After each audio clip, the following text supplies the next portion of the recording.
Welcome guys and girls, we have another game here. This time we got Chinese guys, which I cannot read his name. It's like Xing, I think this is Li, like Forest, and this one I don't really know. That's the thing about China, like if you don't understand one of the letters, you completely misunderstood the whole sentence. But anyway, playing as the Ottomans in the color red, his opponent Sass playing as the Chinese in the color yellow. Welcome everybody. The other day I was watching EGCTV and I must tell you I have a good opinion about it. But before, if you enjoy this video, don't forget to give a like, subscribe if you want to watch more content of this. Got plenty of content coming every single day, so you don't want to miss out. So I was watching EGCTV and I don't really want to spoil who was playing or who were the guys and what do I expect to see in the finals, because I don't really want to spoil you if you haven't watched the tournament. Like for me, like for example, the tournament is very late here. Like it starts like 11 p.m. and that's when it starts. So most likely people will finish the first the first burst of 7 will finish like at 3 a.m., 2 a.m., and the next one will finish like 5 a.m. So basically, I don't sleep the whole night if I decide to watch EGCTV live. So there may be a lot of you with some troubles like mine. And, I've been watching on YouTube for like yesterday and the last couple days. I've been watching a little bit. Man, what fantastic matches. Fantastic. It's just endings that I didn't expect to happen there. And I just think, like, every tournament is a surprise for you. Like when maybe someone lost before and then he has the chance to win this time, there's always that hope. People who were winning a lot actually didn't manage to get a good result, and it's just I think it's really amazing to see all those stories from all those players that are rising to the top, because between each tournaments everyone practices, and you cannot expect to see the same result all the tournaments. Obviously the guys who are dominating most likely will continue be dominating. There's a reason for that. But there's always surprises, and I think we will have some surprises this tournament. Anyway, let's get back into the match, because we got the Ottomans and it's a very aggressive civilization. He already sent the spearman here. Not like the gold, not something that you really you don't really bother too much with the gold. Where's the Imperial official here? I don't see the Imperial official. Did he create Imperial official? Is it just me or am I blind? He didn't go for an Imperial official, right? Just try to use my hotkey. Yeah, he doesn't have an Imperial official. I was just gonna say, okay, you denied the gold, but you still have the tax money. But you don't have anyone to collect the tax here. Which I find it really funny. Like, oh, there you go. Imperial official is here. It just went out. So, Imperial official, of course, will boost, not only gather gold for you, but it will also boost all that food that comes from here. So it makes sense to get it as soon as possible, especially at the beginning when you have a lot of villagers and food. You want to ASAP get that Song dynasty going. It's really good. Also, burning this building means that he will also lose access to the tax available inside of it. So, Chinese should be the only civilization that actually, when you destroy a building, you see like coins like thrown to the ground. Especially here in those drop-off points. Let's take a look at the Ottoman player. Already have that twin-minute address. The problem with this one is that it's very close to the berry, so the villagers that are here, when they finish this these 4 berry patches, it will go here. That's unfortunate. It's like a very defensive Barbican coming from Sass, actually.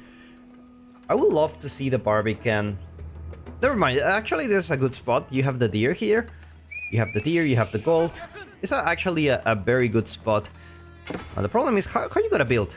Maybe you just need to bring everyone here. It's gonna start torching the Barbican. Oh my god. Okay, come on, Sass. I know you can do it. Bring everyone here. Bring everyone. Not just for, like, everyone. Let him know that you want to finish this. Because this is a really tough spot, but anyway, archers already went out, so he should be able to finish it. The hero of the day went out. Oh my god. Loses 1 villager here. Fights. And this is great value for the Ottomans. I mean, these units were kind of like for free, and he caused so much trouble here. He forced his opponent to go for an archery range, and now, you know, his Song dynasty is delayed, which is great for him. It's great for him. Great value on this. Even if you lose all the spearmen, get a villager kill for this and all that idle time, that works really great for you. Can we see the gold inside? No. Now we're gonna see barracks, of course. Expect Zipagi coming soon.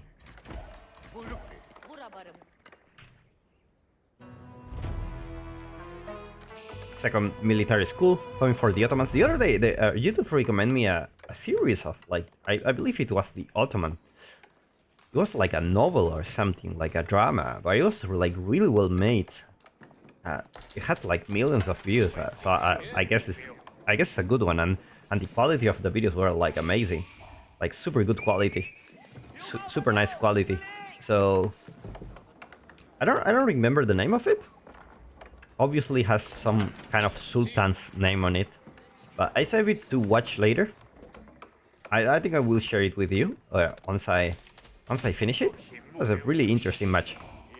I mean, TV series. I didn't expect to see that. I thought it was a historical documental, but anyway, we see the Ottomans actually with 6 villagers on gold. Probably will want to go castle. So this to me smells like a fake aggression, you know? A couple of Sipagi. And you know, you're building all those stuff. I used to have 12 on wood, so I cannot really tell you that, okay, I'm gonna go castle right away. It's not a really obvious strategy yet for the Ottomans. So it's like Chinese will be on the offensive here, running with the spearman. But looks like he's focusing on those upgrades. Get all those upgrades first, and you know, just fight. Have an archery range already to deal with those spearmen. Now you need to be careful with those Trugunus. Already 2 archery range here. Potentially can throw a 3rd one if he wants to mass a lot. Even 3rd or 4th archery range. We're not really surprised to see that coming from the Chinese. Just getting wheelbarrow at the moment. We're 1 minute away from checking the income per minute. Make your bets, guy. Who's gonna have more income? Is it gonna be the Chinese with all the imperial officials and the extra villager count? Is it gonna be the Ottomans?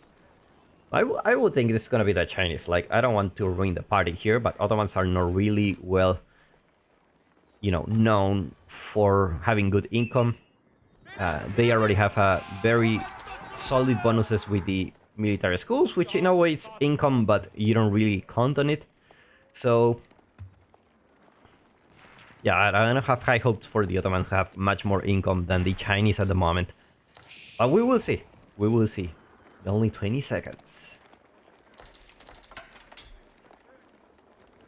And now looks like Sass is just sending his army here. Potentially trying to cause some damage. Now this to me looks like, okay, he's going castle. Like, he has a tower here. Hey, that's a lot of villagers on wood, actually. We're going castle, but he has 17 villagers on foot, so I think he just have like enough units to, you know, to not die, and you know, with those units you can safely go castle, and I think that makes a lot of sense to me. Like, it makes a lot of sense, because if you go for a really fast castle, like a super fast castle, then you tell your opponent your strategy right away, he can react to it. But at this point, it's very, like, I don't know if Sass has knowledge about this. Yeah, he has knowledge about this tower. Still have Sipagi goes down here, like he's making some aggression, he's making some units. So obviously, in Sass' mind, I don't think the Ottoman player wants to play in the Castle Age very soon. He wants to go fiddle a little bit. But what he doesn't know is that he's actually gathering gold here, and he's just 200 foot away from getting that Castle Age. Now he's going for siege engineering, actually. Wondering what he will want to push. Probably here. And that's the bad thing about the Ottomans, is that your production is at the front. It's very dangerous, because they can just start ramming here, and you lose a lot of value. Not only that, but oh my god, this he cancels it. He's like, you know what? Actually, I thought about it. We're gonna put it in the back, and they're exactly the right choice. Like, you don't want to build your landmark next to your opponent that is building rams at the same time. You don't really want that. That's gonna be a kind of fast Castle Age. Like, not bad military count, but definitely I don't think has enough to defend. He just have the advantage because he has the tower here and has the town center. So in that way he has some advantage. He has some mech there too. But military wise, it's not just there yet, and Tribune numbers are just really are really big at the moment. Like 24 is like a decent amount of tribunes, not like it's gonna end your career, but it's gonna cause some damage here. You can already see those archer mass starting to decrease for the Ottomans. We're talking about 40 military units against 27, I believe.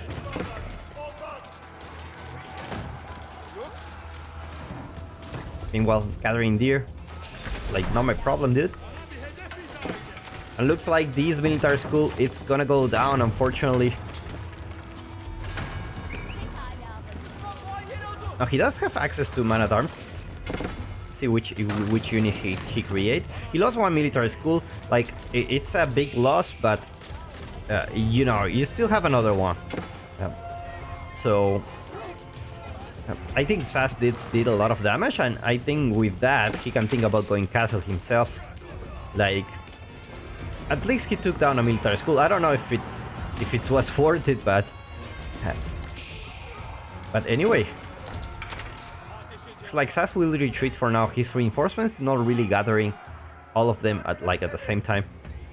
Still have decent military numbers. He has enough to defend. Let's take a look at his base. Just gathering some food from the berries.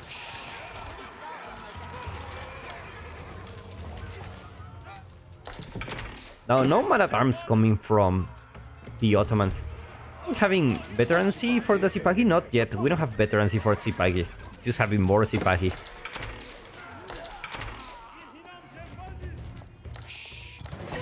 It's like, who needs veteran units when you can just, you know, expand the same field unit?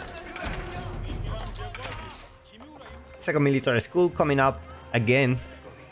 Meanwhile, the Chinese needs to secure those food resources. He's on the deer here, and he's gonna gather those berry bushes soon. So he's gonna go to the bushes in the back pretty soon.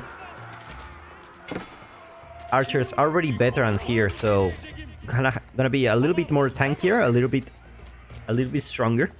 So it's gonna be harder for Sass to defend, and now he's on a defensive position. Now the problem is when some knights arrive to the field.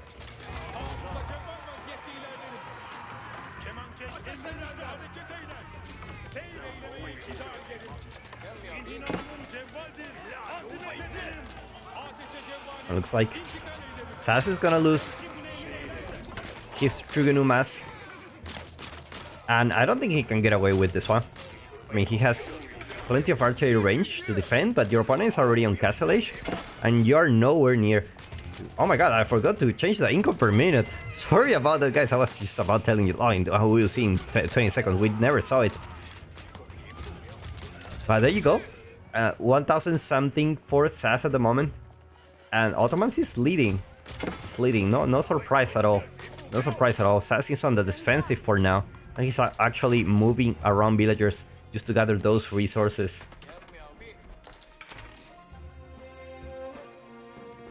Looks like the Chinese player will go back for the moment. Let the Chinese breathe a little bit. But this time you don't really want him to breathe because you don't want the Chinese player to go castle. That's like really dangerous. They get access to Nest of Bees, obviously castle age units, palace guards, and all that jazz. So you don't really want to wait too long.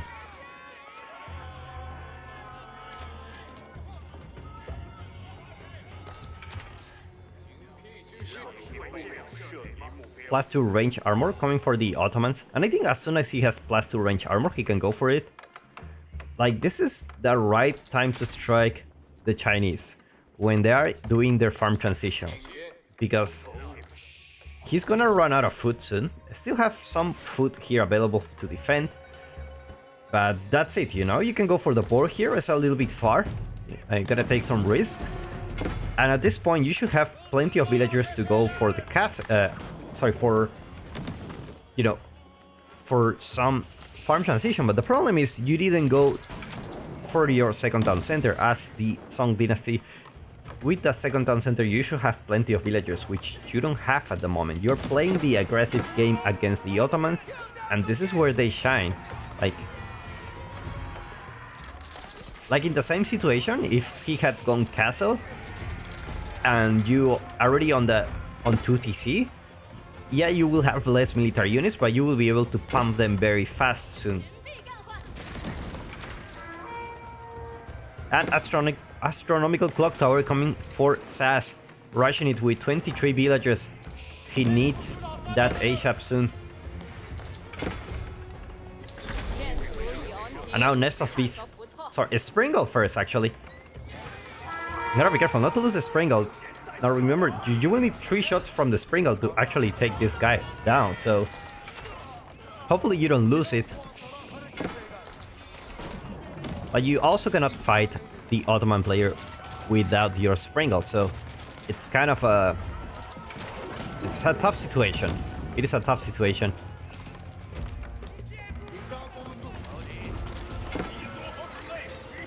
Zipak is still not veteran. As Springles managed to take down the Mangonel. Now comes the savior here, the Nest of Bees. Exactly what you need against this, but you lack Spearman to deal with those knights. Villagers are starting to go down here, not exiles yet for Sass. He's gonna be able to have this Nest of Bees in 10 seconds. And more units are coming into your base. And no military units for Sass to defend. Looks like Nest of Bees is out. Managed to take a shot. But unfortunately it's not gonna be enough, and I think those Ipagi will take down this one, and GG gets called, guys. Well played by these two players. Hopefully you enjoyed this match, and I will see you in the next one.